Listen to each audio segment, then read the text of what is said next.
दोस्तों, एक विधवा माँ अपने 5 साल के बेटे के सहारे अपनी जिंदगी को काटने के लिए तैयार हो जाती है। उस माँ के जो मायके वाले थे, वो प्रेशर डालते हैं कि अरे दूसरी शादी कर लो, इस बच्चे के सहारे तुम्हारी जिंदगी कैसे कटेगी। लेकिन दोस्तों, वो माँ किसी की नहीं सुनती। वो माँ कहती है कि हम इसी बच्चे के सहारे अपनी जिंदगी काट लेंगे। अब वो माँ अपने बेटे को देख देख कर जीने लगती है। माँ के मन में बहुत बड़े बड़े सपने कि अभी मुझे परेशानी है, अभी मुझे कष्ट है, लेकिन एक दिन ऐसा जरूर आएगा जब मेरी जिंदगी में सिर्फ खुशियां ही खुशियां होंगी। मेरा बेटा बड़ा हो जाएगा, मेरा बेटा अफसर हो जाएगा, मेरे पास में सब कुछ होगा।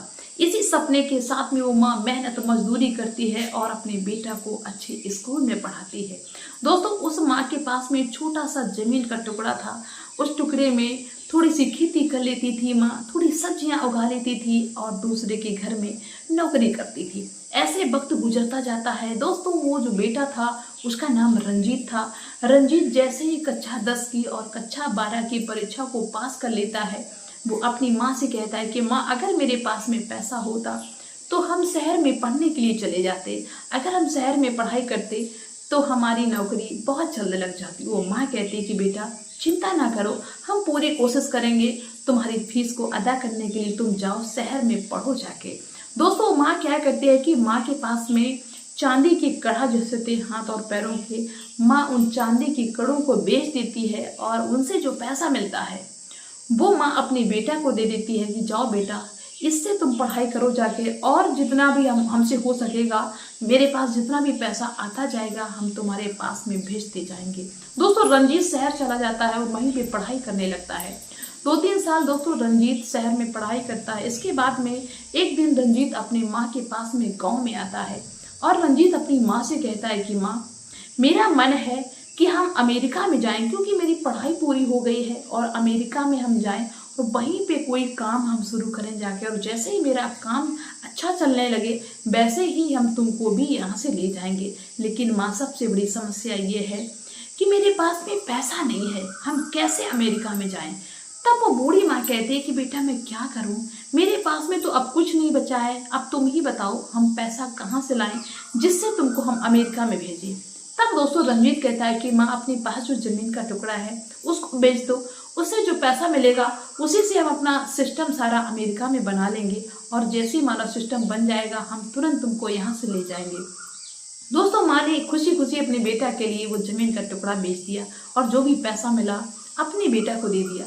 दोस्तों, रंजीत अमेरिका में चला जाता है। अमेरिका में जाके ही दोस्तों रंजीत अपना काम शुरू कर लेता है। दोस्तों, धीरे धीरे रंजीत क्या करता है कि अपने काम को, अपने कारोबार को इतनी मेहनत से करता है, इतनी सावधानी से, इतने दिमाग से आगे बढ़ाता है कि 2-4 सालों में वो देखते ही देखते बहुत बड़ा आदमी बन जाता है, बहुत बड़ा बिजनेसमैन बन जाता है। दोस्तों, जब वो बेटा रंजीत बड़ा आदमी बन जाता है, वो अपनी माँ को पूरी तरीके से भूल जाता है। वो जानता ही नहीं कि मेरी माँ भी कहीं पे है। और इधर माँ क्या करती है दोस्तों, उस समय का टाइम था, उस समय की बात है जब चिट्ठी चला करती थी, फोन नहीं चला करते थे, तो माँ दरवाजे पे ही बैठी रहा करती थी अपनी बेटी की चिट्ठी के इंतजार में कि शायद है कि कभी मेरे बेटा की चिट्ठी आ जाए। दोस्तों, डाकिया जब भी माँ के दरवाजे से होके निकलता था, माँ जरूर पूछती थी कि मेरे बेटा की चिट्ठी नहीं आई है, तो डाकिया कह देता था कि तुम्हारे बेटा की चिट्ठी नहीं आई। लेकिन दोस्तों, एक दिन ऐसा आ जाता है कि डाकिया के पास में उस माँ के बेटा की भी चिट्ठी आ जाती है। वो डाकिया खुशी खुशी उस माँ के पास में जाता और कहता है कि लो माँ, रोज तुम पूछती थी, आज तुम्हारे बेटा की चिट्ठी आ गई है। दोस्तों, माँ फूली नहीं समाती, माँ इतना खुश हो जाती है। माँ कहती है डाकिया से कि भैया मुझे पढ़ के सुना दो, मुझे तो पढ़ना नहीं आता है। तब वो डाकिया उस चिट्ठी को खोलता है और चिट्ठी को खोल के वो डाकिया पढ़ने लगता है। डाकिया कहता है कि तुम्हारे बेटा ने ये लिखा है कि माँ, 2 दिन के बाद में हम तुमको लेने के लिए आ रहे हैं, तुमको अपने साथ अमेरिका में हम ले जाएंगे। दोस्तों, इतनी बात जब उस माँ ने सुनी तो माँ फूले नहीं समाती। माँ इतना खुश हो जाती है कि माँ के पैर जमीन में नहीं पड़ते हैं। माँ पूरे मोहल्ले में जाके बता आती है कि अब तो हम अमेरिका जाने वाले, मेरा बेटा आने वाला है। दोस्तों, माँ अपने बेटा का इंतजार करती है। चौथे दिन दोस्तों रंजीत अपने माँ के पास में आ जाता है। रंजीत अपनी माँ से बड़े अच्छे से प्यार से बात करता है और अपनी माँ से कहता है कि माँ, अब तुम मेरे साथ में चलो, हम तुमको लेने के लिए आए हैं। लेकिन फिर रंजीत अपनी माँ से कहता है कि माँ, अब तुमको तो हम हमेशा अपने साथ में रखेंगे, लेकिन ये जो हमारा मकान है ये तो ऐसे ही पड़ा रहेगा। जो हमारी जमीन है आसपास हमारे घर के, ये जमीन तो हमारी यूं ही पड़ी रहेगी, दूसरे लोग यूज करेंगे, क्यों ना इस जमीन को हम बेच दें। अब यहाँ पे हम क्या करेंगे आगे, तुम तो मेरे साथ में जा रही हो। तो माँ बहुत ज्यादा खुश हो जाती है। माँ कहती है हाँ बेटा हम तो तुम्हारे साथ में चल रहे, इसका हम क्या करेंगे, बेच दो इसको। दोस्तों रंजीत ने उस घर को भी बेच दिया जहाँ पे माँ रहती थी। आसपास जो जमीन पड़ी हुई थी उस जमीन को भी बेच दिया और रंजीत ने सारा पैसा लिया और अपनी माँ से कहा कि माँ जल्दी से तैयार हो जाओ। माँ खुशी खुशी जल्दी से तैयार हो जाती है, अपने सारे कपड़े रख लेती है और अपने बेटा के साथ में चल देती है। जब दोस्तों बेटा एयरपोर्ट पे पहुंचता है प्लेन पे बैठने के लिए, तो जो बेटा था रंजीत वो अपनी माँ से कहता है कि माँ यहाँ पे बैठो, मुझे टिकट लेनी है, जबकि टिकट उसने पहले ही करवा ली थी। अपनी माँ से कहता है कि माँ अभी हम आ रहे। लेकिन दोस्तों सुबह से शाम हो जाती है, रंजीत फिर वापस अपनी माँ के पास में नहीं आता है। वहां पे जो कर्मचारी लगे हुए थे वो माँ के पास में जाते पूछते हैं कि अरे माँ तुम तो यहाँ पे सवेरे से बैठी हुई हो और कहाँ तुमको जाना है, किसके साथ में जाना है। तब वो माँ कहती है कि मेरा बेटा सवेरे गया था टिकट लेने लेकिन अभी तक नहीं आया है। दोस्तों वहां के कर्मचारी ने कहा कि तुम्हारा बेटा कहाँ जाने वाला था, तुम बेटा के साथ में कहाँ जाने वाली थी। तब वो माँ कहती कि मेरा बेटा अमेरिका मुझे अपने साथ में ले जाता क्योंकि मेरा बेटा अमेरिका में रहता है। तब दोस्तों वहां के कर्मचारी उस बूढ़ी माँ से कहते हैं कि माँ अमेरिका जाने वाला एरोप्लेन तो सवेरे ही चला गया, अब अमेरिका कोई नहीं जाएगा, तुम्हारा बेटा सवेरे ही इसके मतलब यहाँ से निकल गया है, अब तक वो पहुंच चुका होगा बहुत पहले। दोस्तों जब माँ इतनी बात सुनती है तो माँ फूट फूट कर रोने लगती है कि अब मैं क्या करूं, अब तो मेरा घर भी बिक गया, घर भी नहीं है, अब मैं कहाँ जाऊं, क्या करूं इस उम्र में। दोस्तों माँ रोने लगती है तो वहाँ के जो कर्मचारी थे वो पूछते हैं कि माँ तुम्हारा घर कहाँ है, तुम्हारा गाँव कहाँ है, तो मैं तुमको वहाँ तक पहुँचा दूँ, अब तुम्हारा बेटा तो यहाँ से चला गया। तो माँ अपने गाँव और घर के बारे में बताती है कि मुझे वहाँ पे पहुँचा दो, वहाँ पे हम भीख मांग के खा लेंगे क्योंकि ना मेरे पास में खेत है ना घर है, कुछ भी नहीं है। दोस्तों वहाँ के कर्मचारी उस बूढ़ी माँ को उसके गांव तक पहुँचा देते हैं। जब वो बूढ़ी माँ अपने गांव में पहुँचती है तो रो रो के अपनी सारी कहानी गांव के लोगों को बताती है। तो गांव के लोग भी दुखी होते हैं, रोने लगते हैं, यहाँ तक कि गांव वाले आपस में विचार करते हैं और उस माँ को थोड़ी सी जमीन दे देते हैं और उसी जमीन में एक झोपड़ी रख देते हैं, खाने पीने का इंतजाम कर देते हैं। वो माँ उसी झोपड़ी में अपने दिन को काटने लगती, समय को काटने लगती है। इधर जो बेटा था वो पैसा लेके अपनी माँ को एयरपोर्ट पे छोड़ के अपने घर यानी अमेरिका में चला जाता है। दोस्तों जब 4-5 साल का समय बीत जाता है, एक दिन वही बेटा टीवी में भागवत सुन रहा था तो टीवी में शास्त्री जी बता रहे थे कि जो बेटा अपने माँ बाप को धोखा देते हैं, अपने माँ बाप की सेवा नहीं करते हैं, अपने माँ बाप को दुख पहुँचाते हैं, उनको नर्क में भी जगह नहीं मिलती है। उनका कोई अगर चेहरा भी देख लेता है तो उनका काम बिगड़ जाता है। जब इस तरीके की बातें दोस्तों रंजीत टीवी में सुनता है तो रंजीत के दिमाग में बात आती है कि शास्त्री जी बता रहे हैं कि ऐसे लोगों का कोई चेहरा भी देख लेता है तो अशुभ हो जाता है, इनको नर्क में भी जगह नहीं मिलेगी।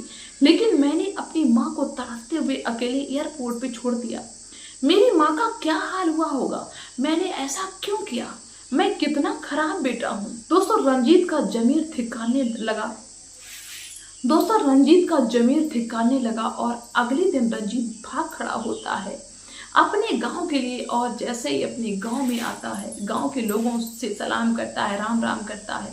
गांव के लोग कुछ नहीं बोलते हैं, यहाँ तक कि गांव के लोग अपना मुंह फेर लेते हैं क्योंकि गांव के लोग नफरत करने लगे थे उससे कि इतना गलत कैसे हो सकता है। लेकिन दोस्तों रंजीत एक व्यक्ति को जबरदस्ती पकड़ लेता है और पूछने लगता है कि मेरी यहाँ पे माँ आई है, मेरी माँ कहाँ है। वो व्यक्ति रोते हुए कहने लगता है कि तुम्हारी माँ यहाँ पे आई थी, तुमको शर्म नहीं लगी, तुमने अपनी बुजुर्ग माँ को, बूढ़ी माँ को एयरपोर्ट पे छोड़ दिया चंद पैसों के लिए। तुम्हारी माँ रोते हुए यहाँ पे वापस आई थी, न घर था न जमीन थी, तो हम गांव वालों ने मिलके उनके लिए एक झोपड़ी रख दी, उनके लिए खाने पीने का इंतजाम कर दिया।